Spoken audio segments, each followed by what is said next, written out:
Hello, good morning. Good morning, everyone. Okay, today I would like to share MTEL's first quarter 2024 performance and our investment ideas on the company. Okay, so currently we prefer MTEL with the telecommunication infrastructure sector. So let's dive into the details. So as you may know, MTEL is Indonesia's leading telecommunication infrastructure company, owning telco towers and leasing them to the telco operators. And MTEL, as you know, is a subsidiary of Telkom Indonesia and has established itself as the largest telecommunication tower company in Southeast Asia. Okay, next. All right, let's take a closer look at MTEL's first quarter 2024 performance.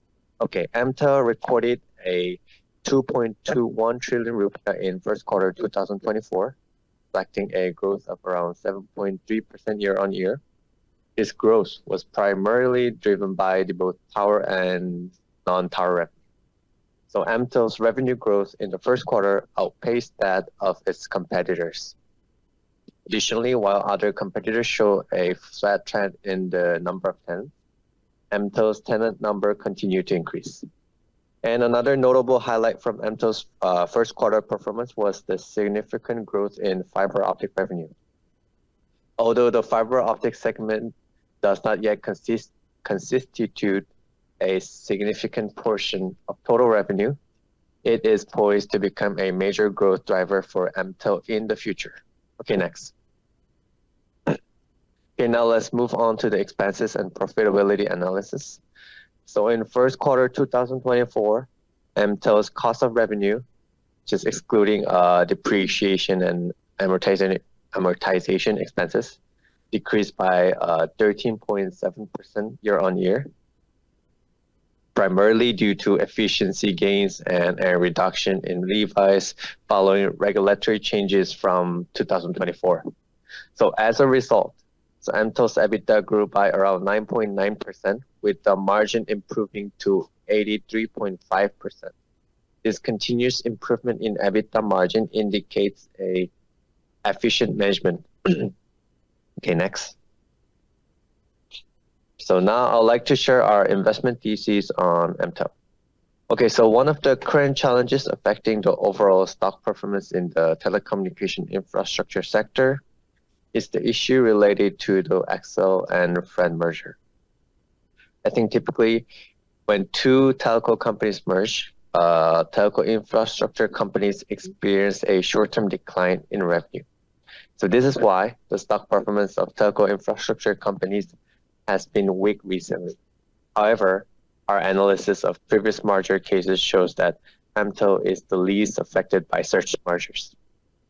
So let's see. After the merger of IOH and 3 Hutchinson in January 2022, Tower and Dibig saw a decline in tower-related revenue. However, MTEL continued to grow mainly because its exposure to the two companies was only about 10%. And currently, MTEL's revenue dependency on XL and FRIEND is significantly lower than of its competitors, and leading us to believe that the impact of the XL and FRIEND merger on MTEL will be minimal. Therefore, we prefer MTEL among telco infrastructure companies.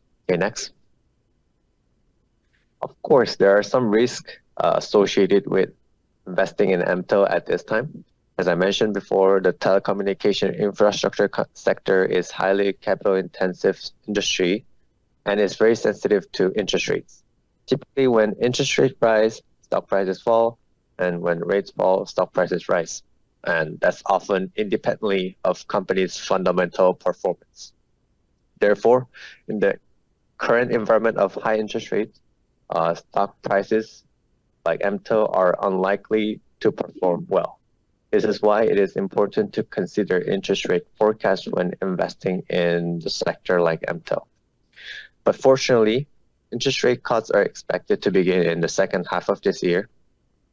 Indonesia's CPI has already met BI's target level, and now we're waiting for the US to start cutting interest rate, which is anticipated to begin in September according to the current consensus. This will positively impact companies like MTEL that are very sensitive to interest rate changes. Okay, next. Okay, finally, let's discuss valuation and our investment recommendation on MTEL. So we have set a target price of $7.90 for MTEL, and we still maintain our buy recommendation. So our fundamental investment thesis is as follows. So MTEL, as the largest telecommunication infrastructure company in Southeast Asia, continues to exhibit strong growth annually.